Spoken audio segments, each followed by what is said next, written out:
नमस्कार, लोकसभा टीवी में आपका स्वागत है। मैं हूं प्रतिबिंब शर्मा और आप देख रहे हैं जनपक्ष। और जनपक्ष में आज हम बात करेंगे गुरुकुल और आधुनिक शिक्षा की।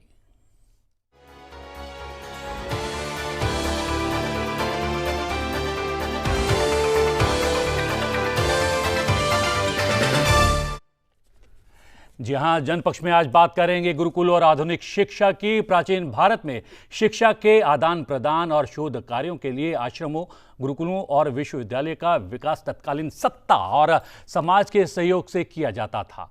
कालांतर में शिक्षा के इन केंद्रों ने विश्व भर में ख्याति अर्जित की और तक्षशिला, नालंदा, पाटलिपुत्र, सोमपुरा के माध्यम से भारत को शिक्षा के क्षेत्र में शीर्ष पर स्थापित कर दिया। लेकिन 12वीं शताब्दी शुरू होते ही खिलजी जैसे आताताइयों ने शिक्षा के इन विश्व स्तरीय केंद्रों को तहस नहस कर दिया और रही सही कसर बाद में अंग्रेजों ने पूरी कर दी। उन्होंने न केवल भारत की परंपरागत शिक्षा पद्धति की अवहेलना की, बल्कि ऐसी शिक्षा व्यवस्था दी जिसने मानवीय गुणों से शून्य और आत्मविश्वासहीन समाज की रचना की। आज भारत की शिक्षा में आई गिरावट के कारण दिशाहीनता और निराशा ही लगातार हाथ लग रही है और यही कारण है कि विश्व के श्रेष्ठ 200 विश्वविद्यालयों में भारत का एक भी विश्वविद्यालय शामिल नहीं है। प्राचीन नगरी उज्जैन में आयोजित हुए अंतर्राष्ट्रीय विराट गुरुकुल सम्मेलन के उद्घाटन के मौके पर बोलते हुए देश के मानव संसाधन मंत्री प्रकाश जावड़ेकर और उनके सहयोगी मंत्री सत्यपाल सिंह ने शिक्षा व्यवस्था में बड़े बदलाव के संकेत दिए हैं और गुरुकुल और आधुनिक शिक्षा के बीच समन्वय स्थापित करने के साथ साथ गुरुकुल शिक्षा पद्धति को उचित स्थान देने की बात भी कही है। जी हां, आज जनपक्ष में हम यही जानने की कोशिश करेंगे कि क्या गुरुकुल और आधुनिक शिक्षा का समन्वय संभव है तो कैसे है, और क्या ऐसा कोई संभावित समन्वय भारत को शिक्षा के क्षेत्र में कोई नई दिशा दे सकता है। जी हां, पूरी चर्चा के लिए मौजूद हैं 4 खास विशेषज्ञ। उनका परिचय करवा देता हूं। हमारे साथ मौजूद है ओम प्रकाश पांडे जी, अंतरिक्ष विज्ञानी हैं। सर, आपका बहुत बहुत स्वागत है। ताली से स्वागत कर सकते हैं। आचार्य संपूर्णानंद जी हैं, महर्षि दयानंद गुरुकुलम। सर, आपका भी बहुत बहुत स्वागत है। अजय कर्मयोगी जी हैं, गुरुकुल आचार्य हैं। आपका भी बहुत बहुत स्वागत है। प्रोफेसर रमेश पाठक हैं, शिक्षाविद हैं। और जनता जनार्दन के बीच में पुष्पेंद्र राठी जी हैं, उनका भी बहुत बहुत स्वागत है। आचार्य हैं, आर्ष महाविद्यालय गुरुकुल के और भारतीय शिक्षण मंडल से सीधे तौर पर जुड़े हुए हैं। और साथ में अलग अलग गुरुकुल के यहाँ पर छात्र भी मौजूद हैं, आचार्य भी हैं और आधुनिक शिक्षा प्राप्त करने वाले कॉलेज के कुछ छात्र भी हैं। और आप सबका भी बहुत बहुत स्वागत है। शुरुआत करता हूं मैं ओम प्रकाश जी, जो समन्वय का जिक्र मैंने किया है और समन्वय की बात खुद एचआरडी मिनिस्टर ने भी की है। क्या ये केवल एक बयान था, एक कार्यक्रम विशेष में विशेष रूप से दिया गया, या इसमें आपको कहीं संभावना नजर आती है? देखिए, जहाँ तक मैं बहुत नज़दीक से इसके साथ जुड़ा हुआ भी रहा हूँ और मैं समझता हूँ कि पहली बार इस देश में 47 के बाद एक सार्थक प्रयास, गंभीरता से सरकार सोचने का प्रयास कर रही है और करने की कोशिश कर रही है बड़ी निष्ठा और ईमानदारी के साथ। लेकिन ये अभी गर्भ में, जब ये सामने आएगा तो देखते हैं इसमें क्या होगा, क्योंकि इसमें बहुत सारी और भी संभावनाएं हैं कि एक वैचारिक रूप से तो हम बात कर सकते हैं, लेकिन जब इसका धरातल पर इसका जो इम्प्लीमेंटेशन जब होगा तो उस इम्प्लीमेंटेशन में एक जो संकल्पबद्धता होनी चाहिए, जब तक वो संकल्पबद्धता नहीं पैदा होगी और उसको करने वाले तो वो तो शिक्षा जगत ही होगा। तो ये निर्भर सरकार पर नहीं करता, निर्भर करता है आचार्यों पर। क्योंकि शिष्य का जो दोष है, शिष्य में अगर कहीं कोई दोष है तो उसका सबसे बड़ा जो दोषी है वो शिष्य नहीं है, वो गुरु है। जो उसको तो गुरु शिक्षक अगर ये इसकी गंभीरता को समझ लें। जी जी। आचार्य संपूर्णानंद जी ये कहा है कि कहीं ना कहीं ये दायित्व शिक्षक का होता है, वो कितनी गंभीरता से अपने छात्र को सिखाता है, लेकिन अगर जब शिक्षा पद्धति ही नहीं है, कोई एक परंपरा ही नहीं है उस तरीके की, तो या जिस तरीके की परंपरा है उसी का निर्वाह आजकल के शिक्षकों को करना पड़ता है या कर रहे हैं, तो फिर इसमें शिक्षक का क्या दोष? कहीं ना कहीं हमें वो व्यवस्था तो मिले, वो एजुकेशन पॉलिसी तो मिले जिसमें गुरुकुल के लिए भी स्थान हो। जी, ये पांडे जी ने बिल्कुल सही कहा है कि प्राचीन काल में जब एक विद्यार्थी, किसी गुरुकुल का विद्यार्थी दूसरे ऋषि के पास में जाता था तो अपने नाम के पीछे अपने गुरु का नाम लगाता था, और वो ऋषि, वो गुरु समझ जाता था कि ये किस गुरु का शिष्य है, और उसी ढंग से उसे मान सम्मान मिलता था। पर वो पद्धति गई। आज की शिक्षा पद्धति में कोई भी अपनी, ये जितनी मैं कहूँगा मैकाले की मैन्युफैक्चरिंग यूनिट है, कारखाने हैं, कोई अपने प्रोडक्ट की जिम्मेदारी लेने के लिए तैयार नहीं है, कोई भी आज की में। पर ये बिल्कुल सही है, शिक्षक की जिम्मेदारी होती है, आखिर उसने पढ़ाया है, उसने चरित्र सिखाया है, आखिर उसने बहुत कुछ उसे गुण सिखाए हैं, और वो समाज में परिलक्षित नहीं हो रहे हैं, तो फिर कहाँ से आएंगे? जी। ये प्राचीन गुरुकुल शिक्षा पद्धति, पद्धति का अर्थ है एक पैटर्न, एक नई पद्धति है, एक पुरानी पद्धति है। नई पद्धति में भोगवाद सिखाया जाता है, प्राचीन पद्धति में योग उपभोग दोनों सिखाए जाते हैं, भोग तो बीच में है ही नहीं जी। उपयोग सिखाया जाता है, सदुपयोग सिखाया जाता है, उपभोग सिखाया जाता है, भोग नहीं सिखाया जाता। प्राचीन पद्धति में यह है कि कम साधनों में कैसे अधिकतम आपने समाज को देना है जी। और आधुनिक में हो गया कि कैसे अधिक साधनों को आपने सदुपयोग करके खुद को सुखी बनाना है जी। तो ये जो प्राचीन और अर्वाचीन का आजकल आधुनिक, और मेरा इसमें एक और भी कहना होता है, प्राचीन कौन और आधुनिक कौन जी? क्या सारे बिगाड़ पैदा करने वाले को आधुनिक माना जाएगा? प्राचीन आदमी पानी खराब नहीं करते थे, प्रकृति खराब नहीं करते थे, प्राचीन काल में माताओं का वो अपमान नहीं होता था, बहन बेटी का वो अपमान नहीं होता था जो आज हो रहा है। प्राचीन काल में इतना द्वेष नहीं था, इतना घृणा नहीं था, कोई अपने माँ बाप को अपने घर से बाहर नहीं निकालता था। श्रवण कुमार तो कंधे पे बिठा करके तीर्थों की यात्रा कराते थे जी। वो सारे मानवीय नियमों का, सांस्कृतिक नियमों का पालन करने वाले को हम प्राचीन कहें, और सभी प्रकार का बिगाड़ करने वाले को पानी पीने लायक नहीं छोड़ा, भोजन करने लायक नहीं छोड़ा, हवा सांस लेने लायक नहीं छोड़ी। इस प्रकार के मानसिकता से युक्त समाज को हम आधुनिक कैसे कहें? जी जी। अजय जी, जिस बात को सामने रख रहे हैं संपूर्णानंद जी की हम लोग ने आधुनिक शिक्षा के नाम पर सब कुछ खराब कर लिया है, हमने अपने प्राकृतिक संसाधनों को हम लोगों ने दूषित कर दिया है, हमने अपनी हवा को दूषित कर दिया है, हमने अपने आचरण को दूषित कर दिया है।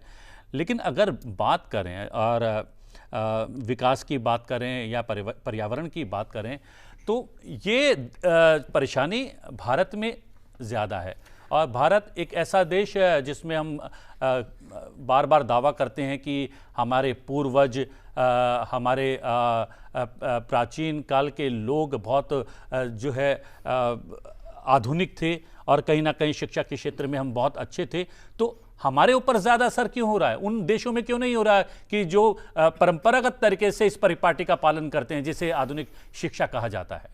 सबसे पहले तो मैं आपको, यहाँ सब लोग बैठे हुए हैं जी, उन सबको इस टीवी के माध्यम से एक संदेश देना चाहता हूँ कि कम से कम यह विषय आपने अभी लेकर के आए और डिबेट हो रहा है जी। लेकिन इससे पहले 70 साल हो गए इस देश को। मैं धन्यवाद करूँगा कि कम से कम देश के शिक्षा मंत्री और सारे लोग इस पर बड़ी सहजता के साथ, बड़ी गहराई के साथ इस पर सोचने के लिए जो है विवश हुए हैं। लेकिन आम तौर पर यह काम बहुत पहले हो जाना चाहिए था। जब 70 साल हो गया इस देश को आज़ाद हो, उससे पहले ही हो जाना चाहिए था ये जो है जी। हम इसके पहले की पृष्ठभूमि को देखें तो आपको पता लग जाएगा। एक लॉर्ड मैकाले को तो सब जानते हैं जी। लेकिन उसका एक जीजा था चार्ल्स बी ट्रेवेलियंस। उससे पूछा गया कि बताओ ये शिक्षा का क्या उद्देश्य क्या है? तो कहा कि क्या यह से इससे भारत को अलग कर देना है? कहा नहीं, यह भारत जो होगा वह अनंत काल तक इससे अलग नहीं हो सकता हमारे से जी। अब चाहे अंग्रेज चले गए, आज अंग्रेजियत हमारे सर पर पूरी तौर पर हावी है, सारी व्यवस्थाएं वही की वही चल रही हैं, हम केवल बस नाम मात्र के बस ये रख गए। आज परिणाम देखिए, शिक्षा लेकर के भिक्षा मांगे, पूरा देश आज जो है ये गुरुकुल जो व्यवस्था थी, हमारा भारत जो ज्ञान में रत देश था, वो आज पूरे दुनिया का लेबर सप्लायर है। हम उसी में काला टाइट करते हैं, अरे वाह हमारा बच्चा तो जो इंग्लैंड में है, हमारा बच्चा यहाँ है वहाँ है, और हम यही केवल तैयार कर रहे हैं कि तुम्हें क्या करना है, तुम्हें पढ़ लिए तो क्या करना है बेटे, छोटे छोटे बच्चों को पढ़ लो बेटा, क्या करना है तेरे को, नौकर बन जा तू, नौकरी करना है। ये नौकरों का देश बना दिया।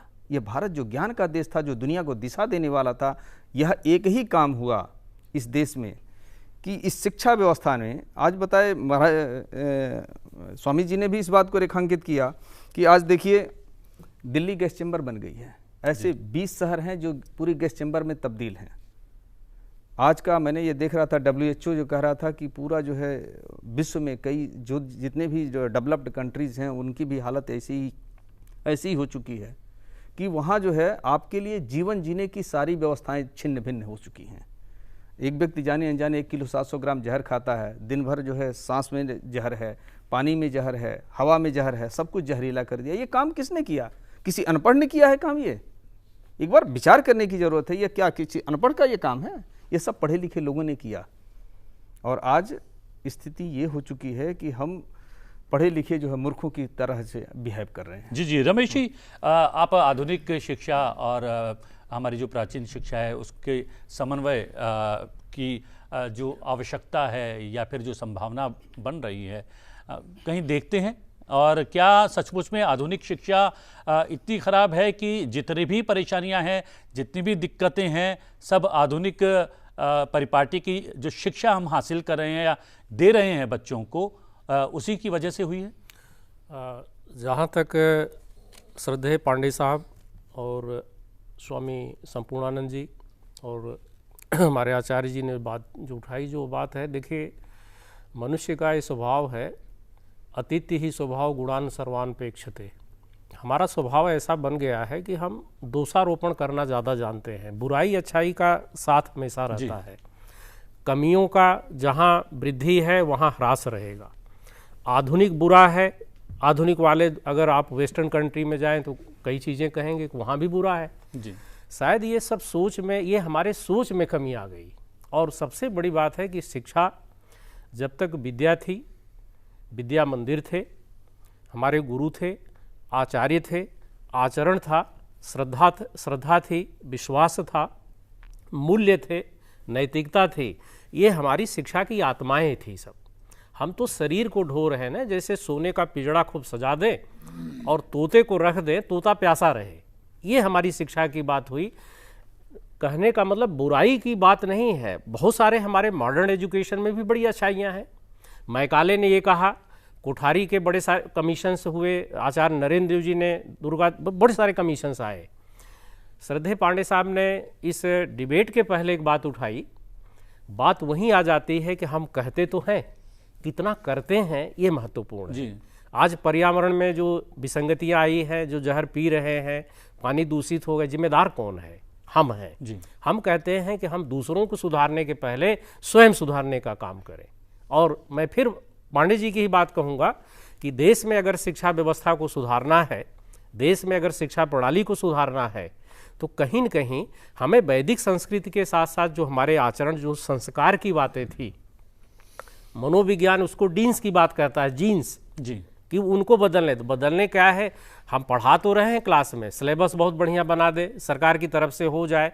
जब तक मिशनरी अप्रोच नहीं होगा, जन भावना नहीं होगी, गांव-गांव से, शहर के बच्चा गली कूचे से जो कूड़ा करकट बीन रहा है, जब तक उसमें नैतिकता का हम बीजारोपण नहीं करेंगे, और सो कॉल्ड जो हमारे ब्यूरोक्रेट्स हैं, एक वेस्टर्न मॉडल ऑफ ब्यूरोक्रेट्स जो तैयार है, इनकी मानसिकता में जब तक सोच में नहीं बदलाव होगा, तो आप लाख बातें कर जाइए, पॉलिसी बना दीजिए, इंप्लीमेंट होगा ही नहीं आपका, इंप्लीमेंट तो रुक जाएगा वहाँ। जी जी, यहाँ पर गुरुकुल से संबंध रखने वाले बहुत सारे छात्र यहाँ पर हैं, लेकिन जो आधुनिक शिक्षा प्राप्त कर रहे हैं उसमें से 3-4 चेहरे ही मुझे नज़र आ रहे हैं, लेकिन बहुत महत्वपूर्ण हो गए हैं ये 3-4 चेहरे भी, क्योंकि यहाँ से सवाल निकलेंगे तभी बहुत सारे उत्तर हमें मिल पाएंगे। माइक दे दीजिए इनमें से। क्या आपको लगता है कि गुरुकुल की शिक्षा पद्धति आधुनिक युग में कारगर हो सकती है? क्या किस तरीके की शिक्षा की ओर आप देखते हैं? आप जिस तरीके की शिक्षा आप प्राप्त कर रहे हैं, आपको लगता है कि दुनिया से कदम ताल करने के लिए ये शिक्षा बेहतर है, या फिर गुरुकुल की शिक्षा के बारे में आप कुछ जानते भी हैं या नहीं? सर वैसे तो हमें जी कॉमर्शियल एजुकेशन लेते लेते हम अपनी प्राचीन शिक्षा को भूल गए पूरी तरह, पर अब मुझे लगता है कि अब हमारे सिलेबस में कॉमर्शियल एजुकेशन के साथ अगर थोड़ा अपनी संस्कृति को भी लेके चले तो उससे एक बैलेंस बन के चलेगा, और उससे शायद ये बात बहुत अच्छी कही है कि धारा जब बन जाती है ना किसी नदी की, तो उसको मोड़ना बहुत मुश्किल होता है, लेकिन उसमें से एक और धारा निकालना थोड़ा सा सुगम होता है। और अगर ये समानांतर एक से धारा निकल जाती है और जिस समन्वय की बात चल रही है, अगर उस दिशा में कुछ कर पाते हैं तो बेहतर होगा। लेकिन यहाँ पर पुष्पेंद्र जी भी हैं, लगातार भारतीय शिक्षण मंडल से जुड़े हुए हैं। पुष्पेंद्र जी, अगर बात करें आजकल के गुरुकुल की, उनकी दशा क्या है, और आधुनिक भारत के विकास में क्या गुरुकुल किसी तरीके की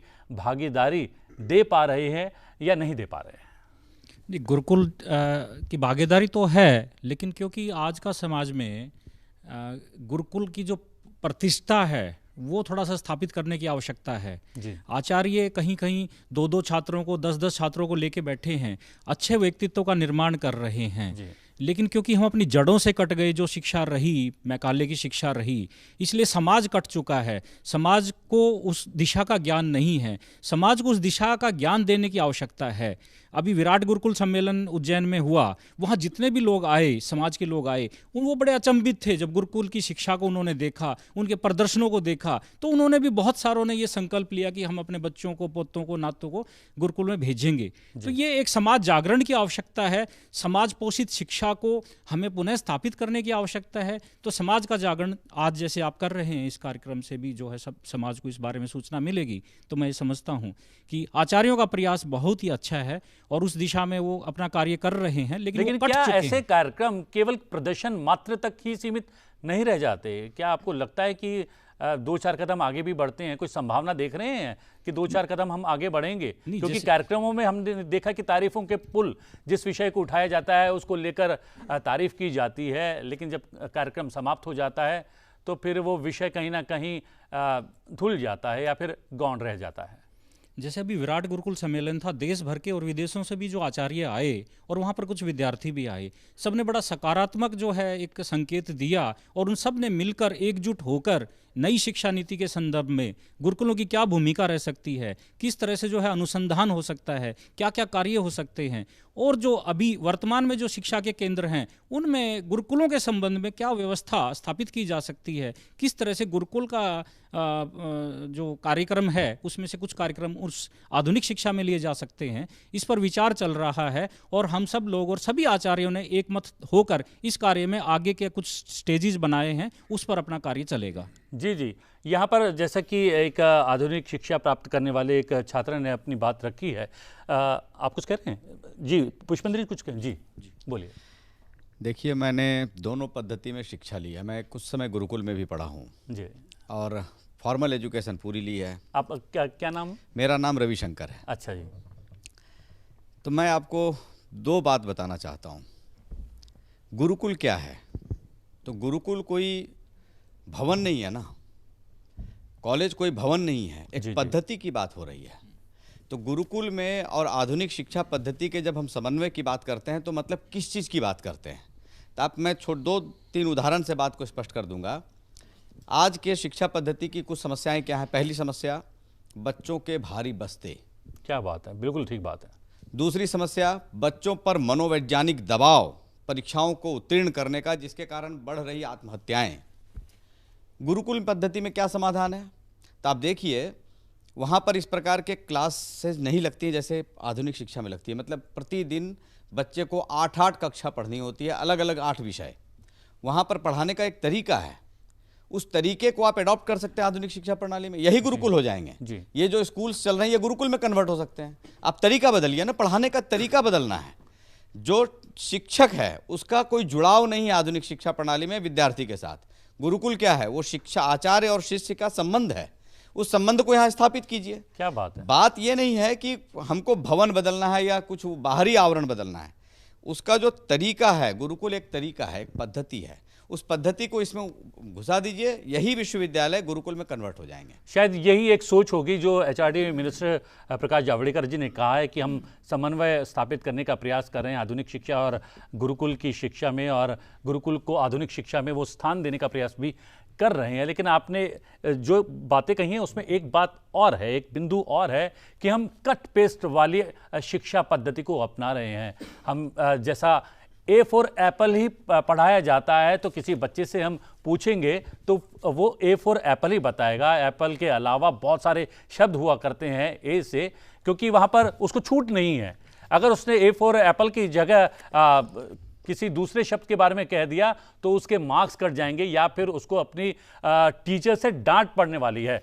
ये आधुनिक शिक्षा प्राप्त करने वाले एक स्टूडेंट ने एक बात रखी है। यहाँ पर गुरुकुल के भी छात्र यहाँ पर मौजूद हैं, तो मैं इनकी चुनौतियों के बारे में, क्योंकि आधुनिक शिक्षा में ना तो इनका पहनावा जो है उनसे मेल खाता है, ना उन तौर तरीके आपके जो हैं आधुनिक शिक्षा प्राप्त करने वाले छात्र छात्राओं से मिलते हैं। तो एक चुनौती तो आपके सामने भी आती है। किस तरीके की चुनौती आती है, या फिर इस तरीके के लोग आधुनिक शिक्षा प्राप्त करने का गौरव या अभिमान पालने वाले लोग आपको किस दृष्टि से देखते हैं, वो जानने की कोशिश करेंगे। और ये भी जानने की कोशिश करेंगे कि हमारे सामने रास्ता क्या है। क्या गुरुकुल की शिक्षा किसी धर्म विशेष से संबंधित है? क्योंकि जब भी इस तरीके की शिक्षा देने की बात की जाती है या की जाएगी, या फिर समन्वय स्थापित करने की बात की जाएगी, तो शिक्षा के भगवाकरण का एक विषय जरूर चर्चा में आएगा। इन तमाम बिंदुओं पर हम प्रकाश डालेंगे। एक छोटा सा ब्रेक लेते हैं, ब्रेक के बाद वापस लौटेंगे, और वापस लौटने के बाद जनपक्ष में अपनी इस गंभीर चर्चा को विस्तार देने की कोशिश करेंगे।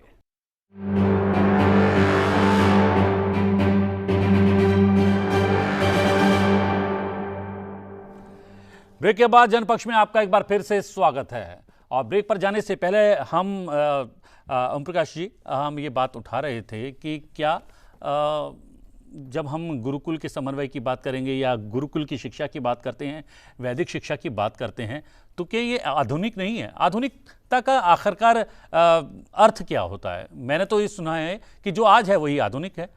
जो 500 बरस पहले भी, वो भी तो आज हुआ करता था। जो भूतकाल हो गया है वो आधुनिक था। तो आधुनिक की अपनी परिभाषा तो है नहीं, तो ये शिक्षा के साथ कैसे समाहित कर दिया गया? ये आधुनिक शिक्षा है, ये प्राचीन शिक्षा है? शिक्षा तो शिक्षा है।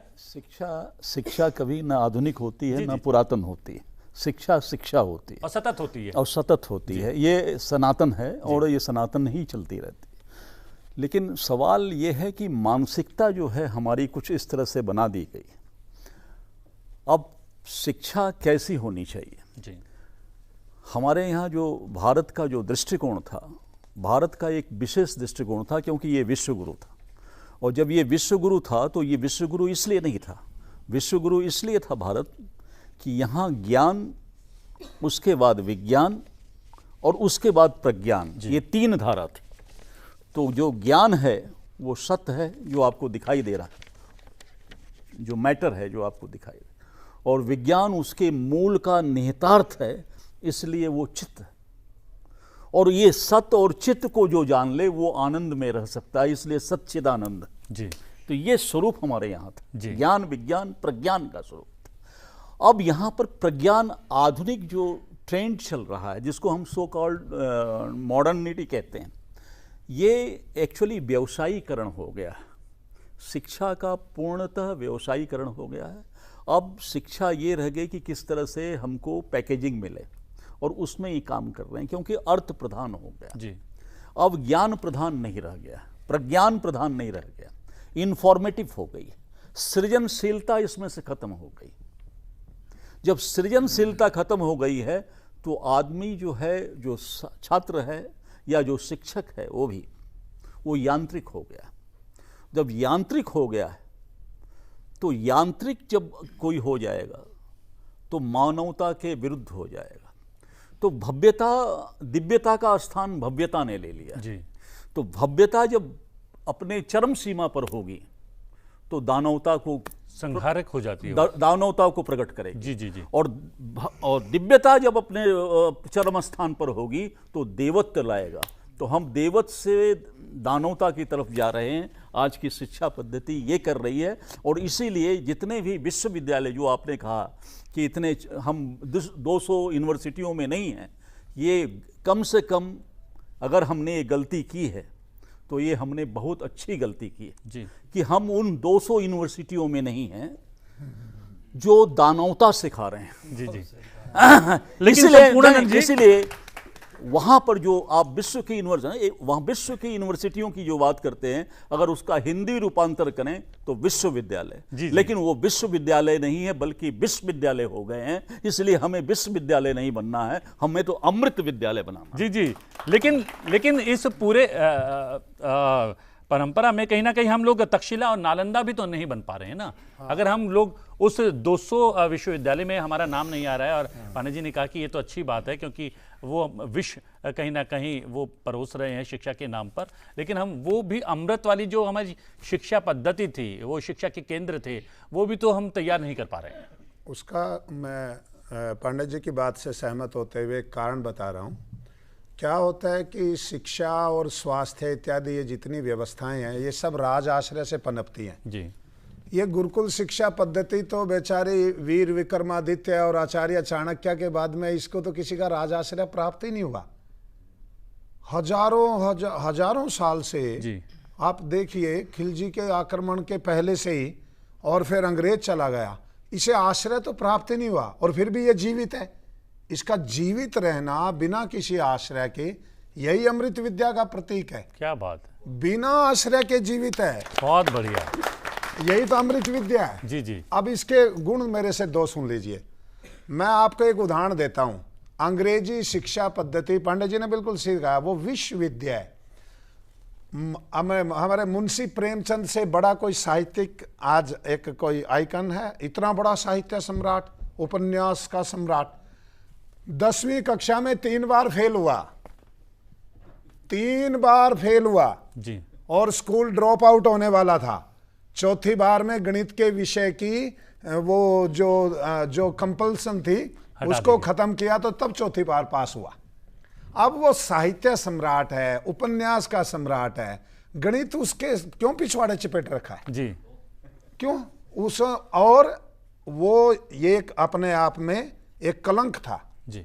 ये विद्या उसके ऊपर कलंक थी। यदि गुरुकुल में पढ़े होते मुंशी प्रेमचंद तो इससे 3 साल पहले ही साहित्य सम्राट बन गए होते, क्योंकि वहां क्या है, मानवता के छुपे हुए स्वरूप को प्रकट करना। एक बात और कहना चाहूंगा मैं, कम साधनों में, कम समय में अधिक ज्ञान विज्ञान, जिसको हम ज्ञान विज्ञान कहते हैं जी, मनुष्य को यदि देना है तो वो गुरुकुल शिक्षा पद्धति देगी।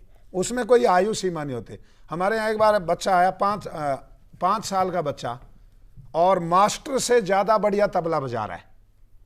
5 साल की आयु का बच्चा गुरुकुल में, हमारे एक गुरुकुल है बच्चियों का, 5 साल की, 6 साल की बालिका, और मास्टर नहीं ऐसा तबला बजा सकता।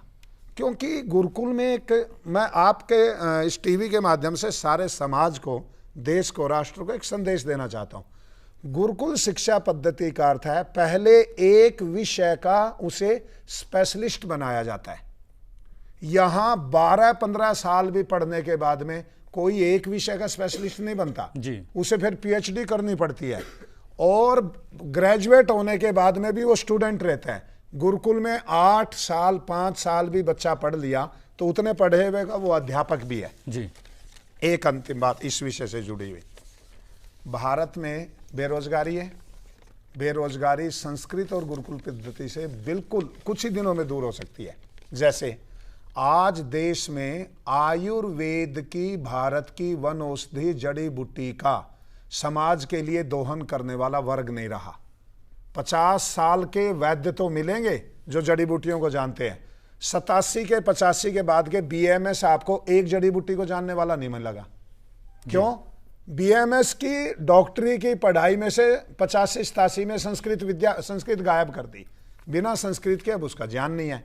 एक बात मैं कहा करता हूं, मैंने वहां भारतीय शिक्षण मंडल के गुरुकुल में उसमें कहा, एक भारत सरकार केवल 2 साल का एक डिप्लोमा तैयार करे, एक डिप्लोमे का कोर्स बनाए भारत सरकार यूनिवर्सिटियों के माध्यम से, जो उपवैद्य का केवल उसे चरक, सुश्रुत और निदान, निघंटू और वाघभट्ट इत्यादि उसे पढ़ा दिया जाए और 6 लाख गांव में एक एक को छोड़ दिया जाए। आज भारत बीमार है, भारत स्वस्थ भारत नहीं है। लेकिन अभी एक पहल की है सरकार ने, और आयुष डॉक्टर्स को जो है प्रैक्टिस करने के लिए उसमें छूट मिल जाएगी अगर वो पद्धति लागू हो जाती है। लेकिन उसका आधुनिक शिक्षा प्राप्त करने वाले या आधुनिक तरीके से डॉक्टरी पढ़ने वाले तमाम लोग विरोध कर रहे हैं, उनके संगठन विरोध कर रहे हैं। मैं यहाँ पर आ रहा था कि कहीं ना कहीं जब आपको अगर आप अपना सर्वांगीण विकास चाहते हैं तो उस बच्चे को उन परिस्थितियों में छोड़ दें जिसमें उसको प्राकृतिक तौर पर उसका विकास होगा। और हमने देखा है पाश्चात्य जो एक परंपरा है उसमें भी बच्चों के लिए ऐसी व्यवस्था की गई है जैसा कि हमारे गुरुकुल में करते हैं। लेकिन हम जिस पैटर्न की पढ़ाई कर रहे हैं वहाँ पर, जैसे मैंने कहा कि कट पेस्ट वाली पढ़ाई कर रहे हैं, इसलिए हम अनुसंधान नहीं कर पा रहे हैं, वैज्ञानिक नहीं बन पा रहे हैं। और हमें 200 हमने विश्वविद्यालयों की बात की, उसके अलावा हमें नोबेल प्राइज नहीं मिल पाते हैं, हमें विज्ञान से जुड़े कोई प्राइज नहीं मिल पाते हैं। क्या एक ये व्यवस्था है? एक्चुअली आप इसमें जब देखेंगे अंदर जो है गहराई में, तो जिसको इसमें हायर प्रोफेशनल्स डिग्री दिया गया, जिसको कहा गया, वो है क्या जी? आप हमारे चप्पल को देखिए जी, ये किनारे बैठ कर के एक मोची था, उसने जो है बना दिया, हमने 150 रुपया उसको दे दिया। तो 150 रुपया को गिनने के लिए वो जो है 30,000 का अकाउंटेंट रखेगा क्या? जी रखेगा? नहीं रखेगा। और साल भर कितना उसने बेचा, कितना ये प्रॉफिट हुआ, कितना लॉस हुआ, कितना ये किया, उसके लिए वो चार्टर्ड अकाउंटेंट रखेगा क्या 2 लाख रुपए का? नहीं रखेगा। अब एक व्यक्ति को जरूरत है एक चप्पल की। अब ऐसी व्यवस्था डाली गई कि वो जो है, जब ऐसी पढ़ाई करवाई गई फिर उसके बाद कि उसको सेल्समैन भी एक चाहिए, तो MBA कराइए, अकाउंटेंसी करिए, तो अकाउंटेंसी की पढ़ाई की गई, चार्टर्ड अकाउंटेंट्स बनाए गए। ये सारे सब उसी के ये कॉर्पोरेट्स की जो है ये पीछे पीछे चलने की एक व्यवस्था दी गई और उसी को कहा गया कि ये जो है हायर प्रोफेशनल्स डिग्री है। अब वही सबसे तेज होगा, सबसे ऊंचा होगा, उसका मान सम्मान होगा। अब MBA किया, मैनेजमेंट किया, तो मैनेजमेंट करके क्या करेगा? अब वो मैनेजमेंट हुआ तो सेल्समैन बन जाएगा, सेल्स मैनेजर बनेगा, और ये उससे आगे बना तो जो है ब्रांड मैनेजर बन जाएगा। ब्रांड मैनेजर बन गया तो उसके आगे क्या करेगा कि फिर, और ये कि एक व्यक्ति मान लीजिए एक चप्पल से काम चला लेता है, अब दोहन की प्रक्रिया शुरू हो गई है। वो कैसे अब दोहन करेगा? आपका माइंड वॉश करके आपको ऐसा बना देगा कि कहीं भौतिकतावादी आप 20 आपको एक चप्पल की जगह 20 चप्पल पहनाएगा। जी जी। अब 20 चप्पल पहना करके आपको जो माइंड एकदम खराब कर देगा और इसका एक्सप्लॉइट करेगा, प्रकृति का एक्सप्लॉइट करेगा, इसका एक्सप्लॉइट। माने आप देखिए जो आज शिक्षा व्यवस्था का, शिक्षा के जो मंत्री हैं जिसको कहा गया, उसको कहा गया MHRD मिनिस्ट्री ना, मिनिस्टर ऑफ ह्यूमन रिसोर्स जी। यानी मनुष्य भी को रिसोर्स है ये मनुष्य जो है ये नहीं है, ये भी, इसको भी एक रिसोर्स बनाओ, इसको भी यूज करो, कैसे यूज करना है, ये अभी आज भी चल रहा है वही चीज। जी जी। मैं ब्रेक पर जा रहा था तो मैंने कहा था कि जनता जनार्दन में से भी आवाज़ आनी चाहिए और आप में से भी कुछ सवाल उठने चाहिए कि क्या आधुनिक पढ़ाई करने वालों के सामने आप अपने आप को कमतर समझते हैं, या आपको समाज में उस तरीके से स्थान नहीं दिया जाता जितना अंग्रेज़ी कपड़े पहनकर अंग्रेज़ी बोलने वाले या आधुनिक भाषा का इस्तेमाल करने वाले लोगों को दिया जाता है? क्या चुनौतियाँ रहती है समाज में? चुनौतियाँ तो रहती है इस लाइन में। जब हम इस वस्त्र में चलते हैं लोग देखते हैं, आक्षेप भी होता है, पर हम कमज़ोर नहीं समझते अपने को।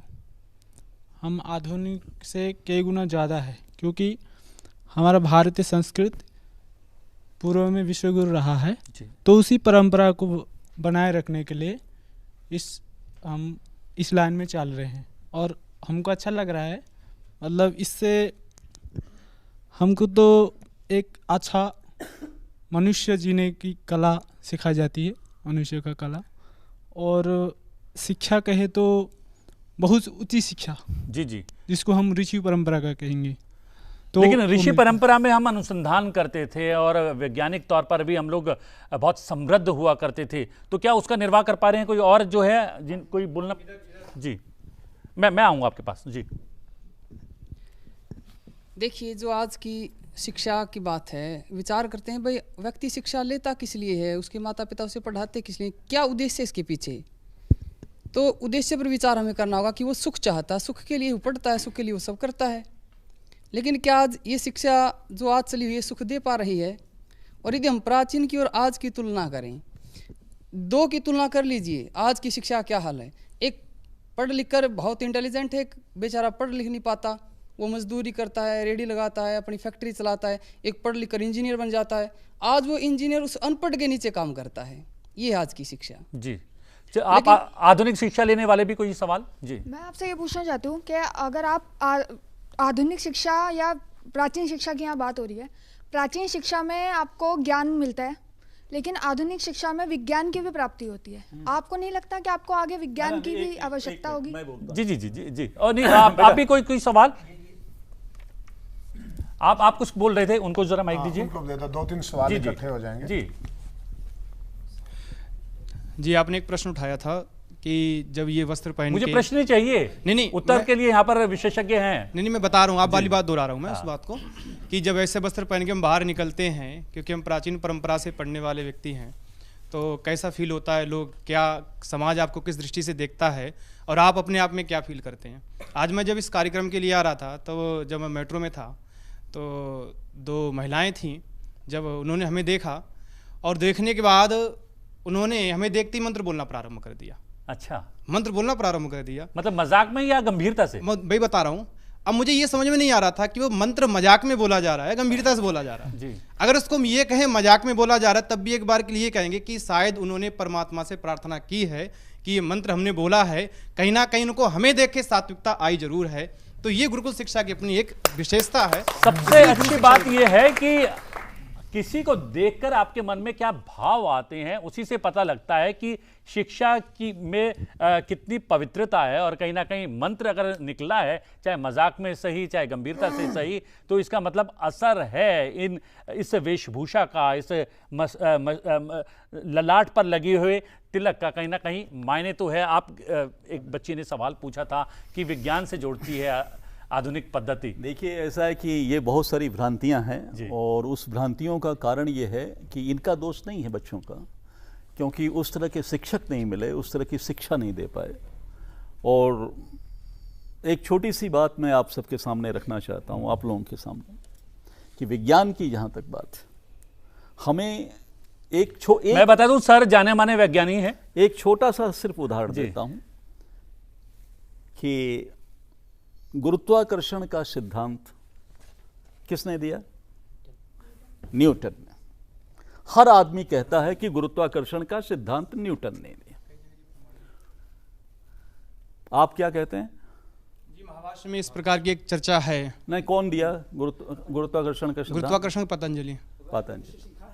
हाँ जी।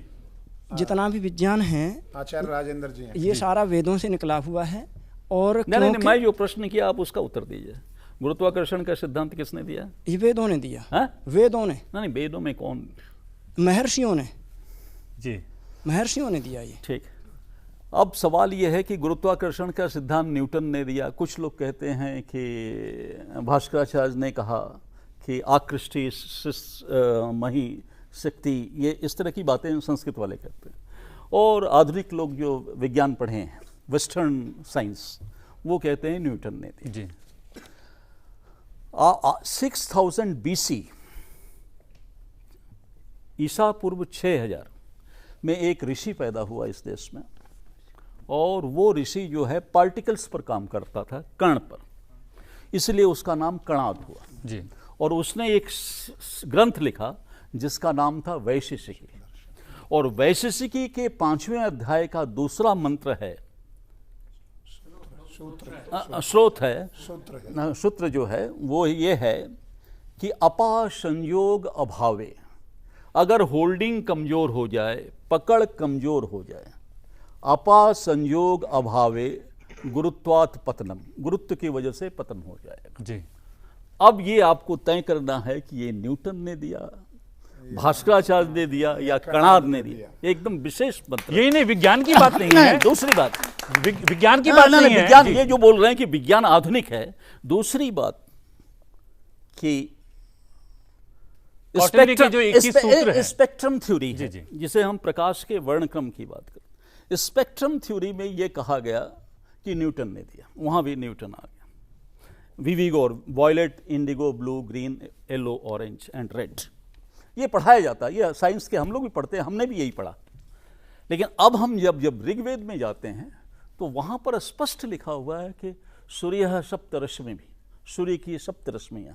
जब हम यजुर्वेद के तैत्तिरीय संहिता में जाते हैं तो वहां उन सातों रश्मियों का जिक्र है। आरोग, भ्राज, पटर, पतंग, विभास, ज्योतिष्मान जी, सविता, उपहवे, सातों रंग का वर्णन है। तो ऐसा नहीं है बेटा कि आधुनिक शिक्षा से ही हम विज्ञान जानते हैं।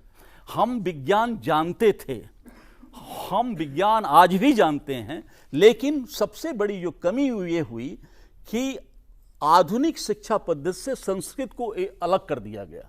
तो ये अभी जो शिक्षा पद्धति आ रही है भारत सरकार की, उसमें एक मिनट जी, एक चीज और मैं इसमें जोड़ना, समय समाप्त हो गया है तो इसके लिए अभी बहुत ज्यादा स्कोप हमारे पास है नहीं, लेकिन ये शिक्षा, ये पूरा विषय बहुत विशाल विषय है और हम निकालेंगे समय आने वाले समय में। और लेकिन यहाँ पर बहुत सारे बिंदु सामने आए और सामने ये आया कि एक तो शिक्षा सतत होती है, आधुनिक या प्राचीन नहीं होती है। और हमारी शिक्षा न केवल सतत शिक्षा है बल्कि सनातन शिक्षा है, जो थी, जो है और जो हमेशा रहेगी। और इस शिक्षा के आधार पर ही अपनी जड़ों को हम मजबूत कर पाएंगे और देश को विकास के पथ पर कहीं ना कहीं अग्रसर कर पाएंगे। स्वामी जी, मेरी मजबूरी है, समय समाप्त हो रहा है, लेकिन आप लोग यहाँ पर आए, चारों विद्वान यहाँ पर मौजूद रहे और आप अलग अलग गुरुकुल में पढ़ने वाले छात्र यहाँ पर मौजूद रहे और दिल्ली यूनिवर्सिटी से 4 छात्र यहाँ पर आए। आप सभी का बहुत बहुत धन्यवाद। यह जनपक्ष में आज के लिए इतना ही। जनपक्ष में आपसे फिर भेंट होगी एक नए विषय के साथ। फिलहाल मुझे आज्ञा दीजिए, लेकिन देखते रहिए लोकसभा टीवी। नमस्कार।